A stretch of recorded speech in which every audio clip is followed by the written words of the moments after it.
Bienvenidos amigos, yo soy Fernando Hong y están en una nueva edición de Ciudadanos. Nos encontramos en el día 43 del aislamiento social obligatorio y hoy vamos a hablar de un tema muy importante que se ha suscitado desde que ha comenzado este estado de emergencia, y es que es inevitable pues la viveza, el criollismo y estos episodios de corrupción o de supuesta corrupción que se han dado en los diferentes niveles del Estado, ya sea a nivel de gobiernos locales, ya sea a nivel del Ejecutivo, en el tema de las compras fallidas, como el tema de las mascarillas, el tema de los respiradores, que hubo una doble compra, ¿no? El tema de la entrega de víveres, y este es un tema muy importante a analizar y tratar, y para ello nos encontramos con Gustavo Chesti, que él es especialista en temas anticorrupción. Gustavo, bienvenido a Ciudadanos. ¿Qué tal, Fernando? Muchas gracias por la invitación. Sí, efectivamente estamos en el día 43 de una cuarentena que cada vez se alarga más y más y que creo que nos está afectando ya de muchas maneras a muchos peruanos y de diversas formas, ¿no? Entonces creo que es urgente ser claros en bastantes temas. Antes de entrar a nuestro tema de fondo, ¿cómo consideras tú que se ha dado esta medida de ampliación de 2 semanas más?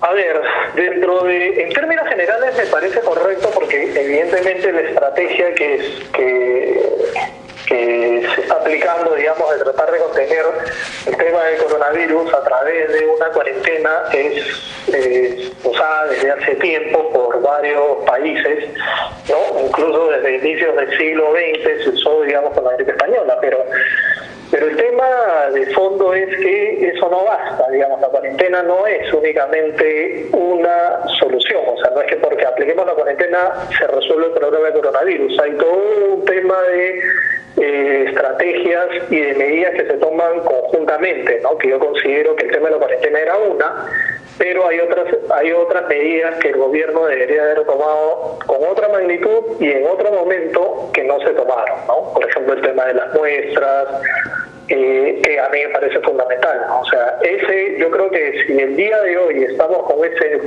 número bastante alto, mucho tiene que ver con la demora del Estado en aplicar pruebas que estén pruebas eficientes y la cantidad de pruebas, digamos, que se necesitaban en su momento, ¿no? Estamos hablando que a partir del día 2, 3 de abril, digamos, recién se han estado aplicando pruebas de forma, o sea, mucha más cantidad de pruebas, ¿no? Cosa que no se estaba dando antes, ¿no? Bien, bueno, vamos a nuestro tema. Es importante tu apreciación que se ha dado para un poco entender de cómo se está desarrollando esta cuarentena. Muchas personas nos preguntamos, ¿no? Estamos en nuestras casas, estamos aislados, pero sin embargo el pico sigue creciendo.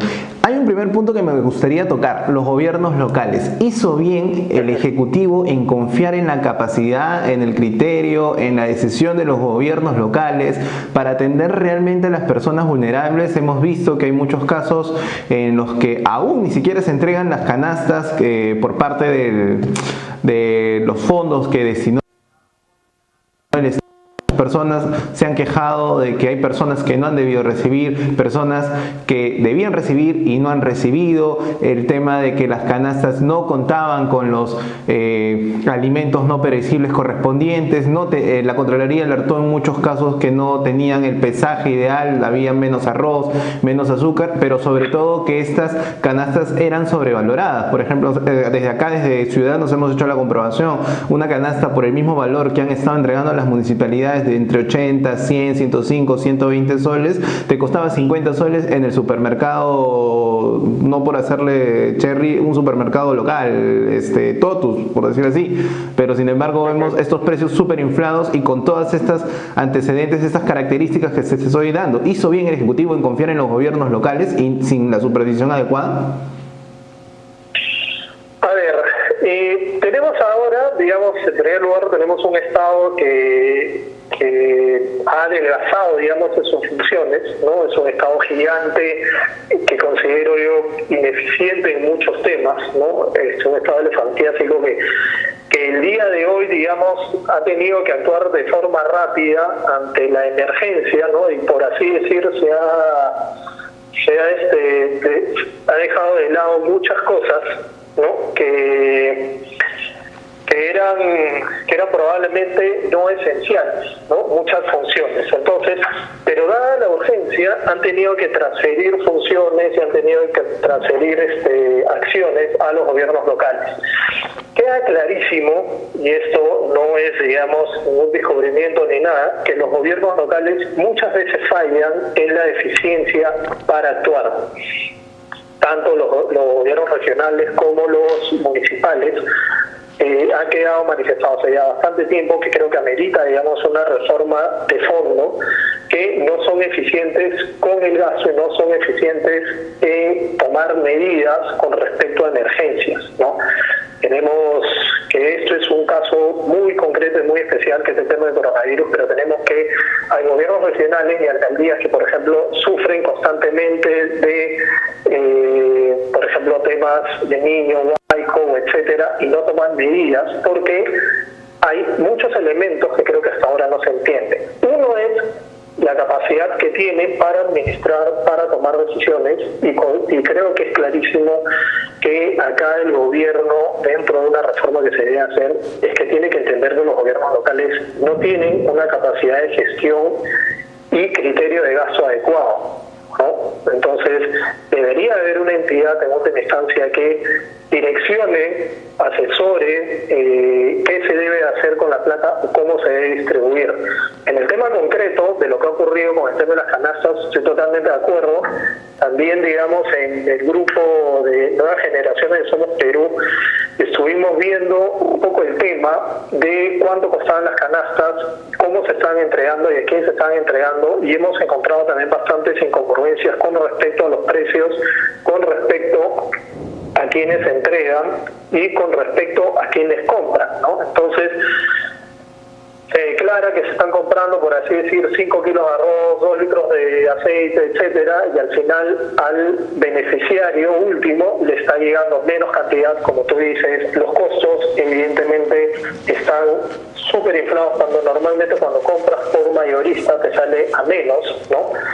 Y el otro asunto es que no había un control adecuado de a quienes se les estaba entregando, ¿no? Aparentemente las municipalidades han puesto fotos, pues, digamos, haciendo entrega de estas canastas a ciertas personas, pero como mucho tenían que hacer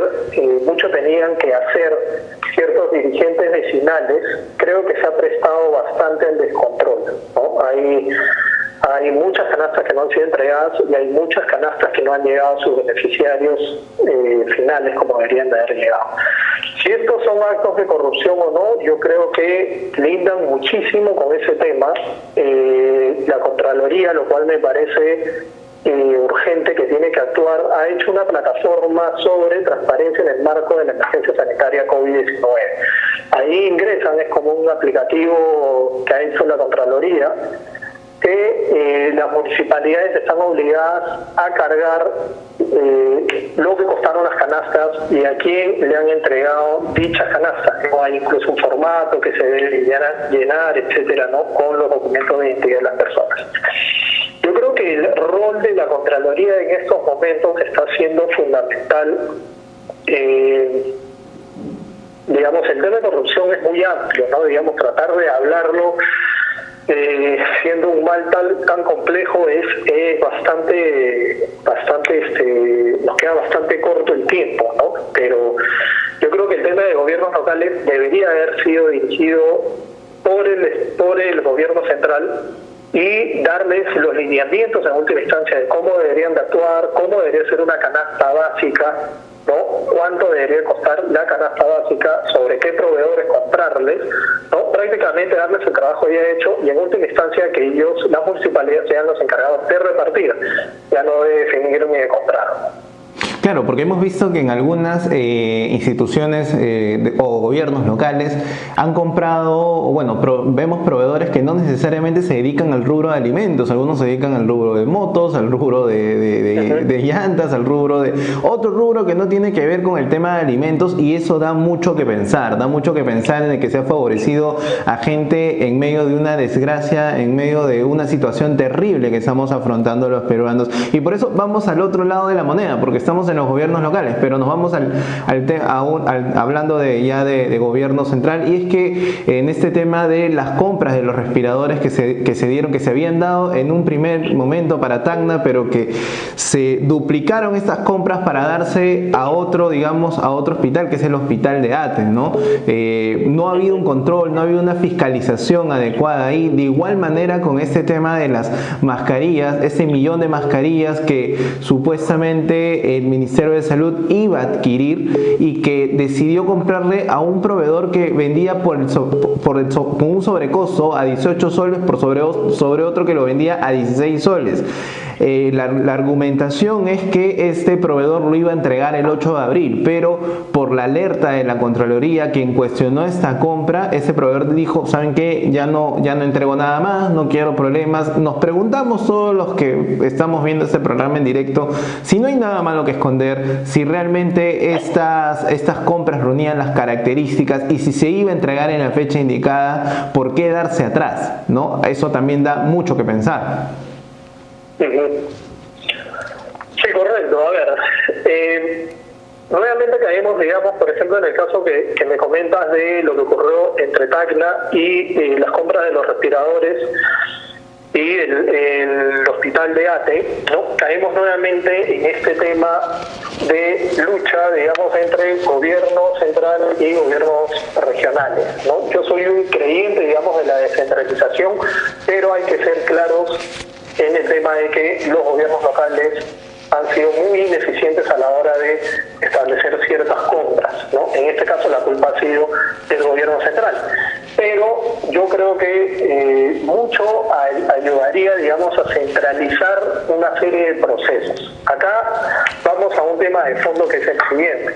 O sea, la corrupción en general no es solamente, digamos, el delito que está estipulado pues en el Código Penal, ¿no? Que está pues el delito de corrupción, cohecho, tráfico de influencias, digamos, todos los delitos que están referidos a esto, sino que la corrupción en sí es un mal que aqueja a la sociedad, ¿no? Los efectos finales, sí, evidentemente son los delitos, pero el tema de fondo es que estamos hablando de un sistema que no funciona, estamos hablando de una ciudadanía en general o de políticos funcionarios que no respetan el sistema en sí.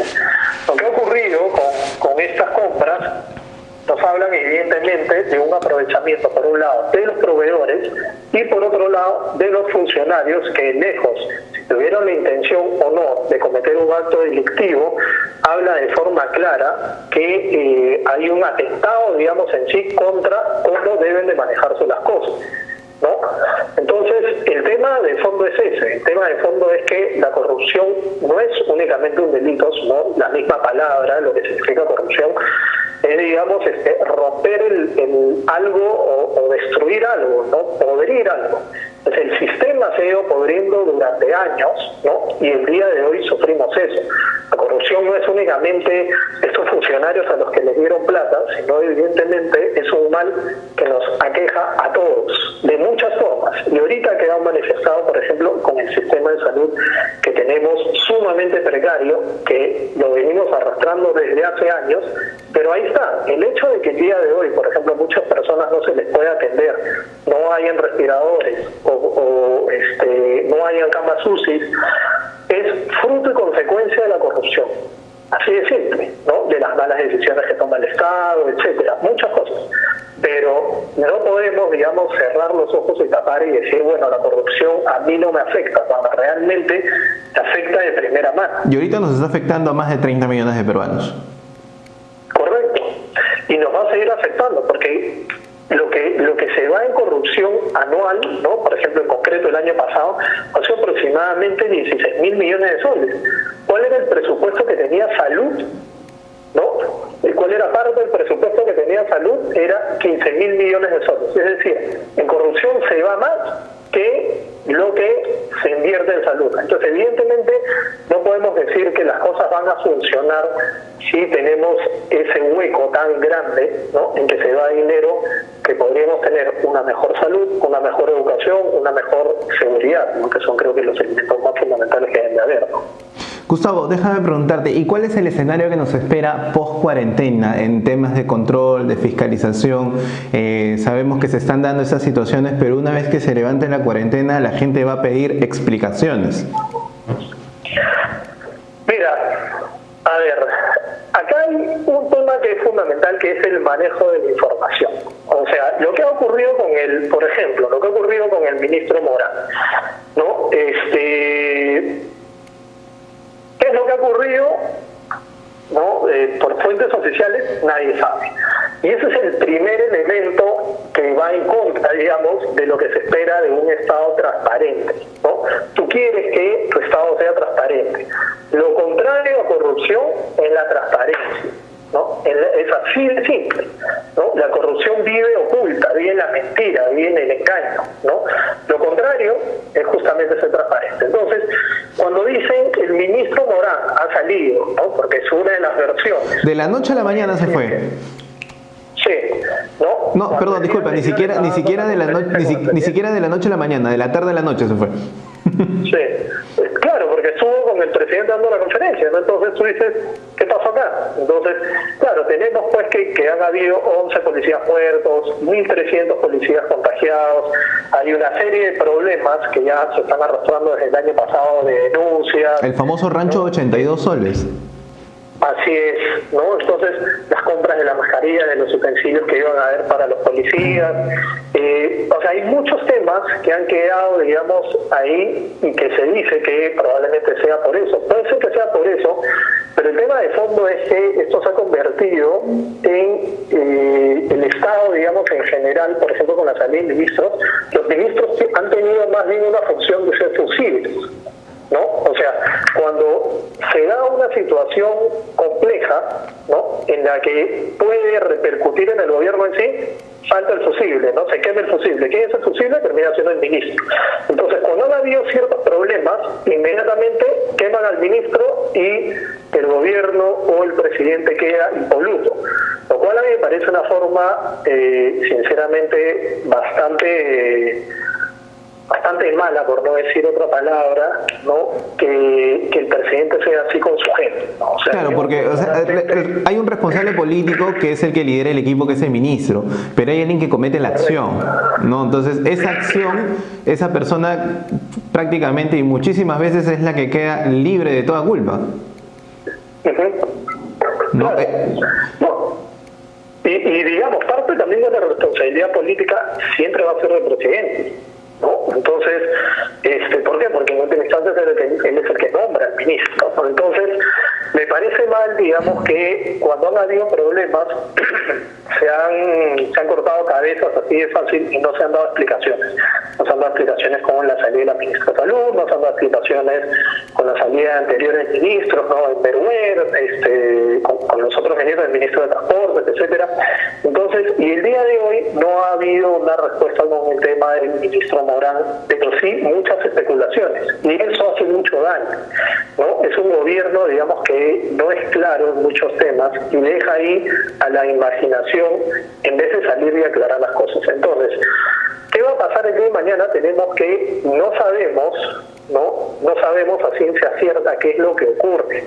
Y eso a mí me parece grave. Eso a mí me parece sumamente grave, porque no se puede combatir la corrupción si es que no hay transparencia, si es que no hay verdad con respecto a cómo se cuentan las historias, ¿no? Hay una narrativa muy compleja que empezó desde el año pasado, en la que se decía pues que este era el gobierno que luchaba contra la corrupción. Hasta hace unos meses era el gobierno que estaba combatiendo de forma exitosa el coronavirus y que ahora ya está echando agua por muchos lados. Creo que el gobierno ha hecho muchos esfuerzos, estamos sufriendo las consecuencias de lo que no se hizo hace mucho tiempo, pero ahora la narrativa está cambiando, ¿no? Entonces ahora se está volviendo el gobierno, digamos, que busca la solidaridad, ¿no? El gobierno que busca que los las personas que más ganan, digamos, entreguen sus beneficios a los que menos ganan, cuando esto ya se está dando, ¿no? Entonces, ¿qué estamos haciendo? Estamos generando más informalidad, estamos generando que el sistema nuevamente, que te decía, es el origen de la corrupción, no funcione, ¿no? Es un tema, digamos, que es muy complejo, ¿no? Y que me parece que el día de mañana algo se tiene que hacer. La Contraloría está asumiendo bien, creo, su rol, digamos, de control concurrente. Era un tema que había mucha discusión entre el Congreso y el Ejecutivo. Creo que la Contraloría supo, digamos, mover sus fichas políticamente de forma adecuada, y al final el Congreso se puso del lado de la Contraloría y el Ejecutivo no le quedó otra que, digamos, promulgar la norma que el Congreso había aprobado, ¿no?, con respecto al tema de control concurrente. Entonces, el día de hoy, si vemos que la Contraloría está emitiendo informes sobre temas de corrupción, es justamente gracias a eso, ¿no? Es gracias a esto acá. Y lamento mucho, digamos, que también se generen estas dicotomías Ejecutivo y Congreso, ¿no? Nuevamente, si parte de la corrupción es que el sistema no funcione, mal hace un presidente del Ejecutivo o un presidente del Congreso peleando entre ellos, ¿no?, generando, digamos, esta polarización en la población, cuando lo que tienes que hacer es valorar el trabajo de cada uno de los poderes. Lo único que estás haciendo en última instancia, nuevamente, es que el sistema no funcione. Y cuando el sistema no funciona, es tierra fértil para cualquier acto de corrupción. Quiero tomar tus palabras, Gustavo.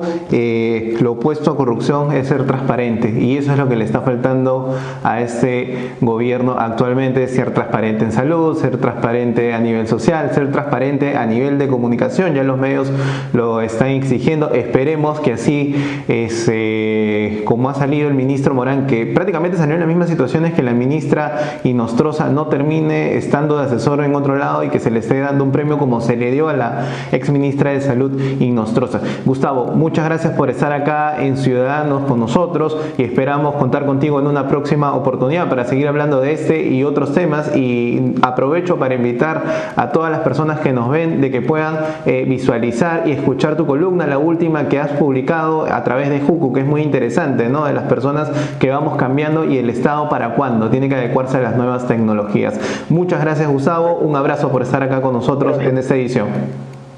Gracias a ti, Fernando, y saludos a todos los que ven la página. Muchas gracias. Bien, amigos, ese ha sido Gustavo Chesti, con quien hemos hablado los temas de corrupción en estos tiempos de pandemia, que es muy lamentable que se estén dando a nivel de gobiernos locales, a nivel del Ejecutivo.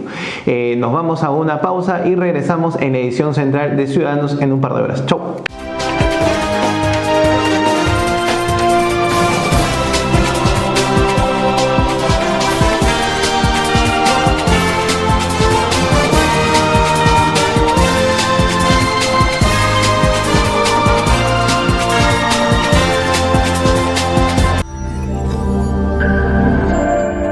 Mm-hmm.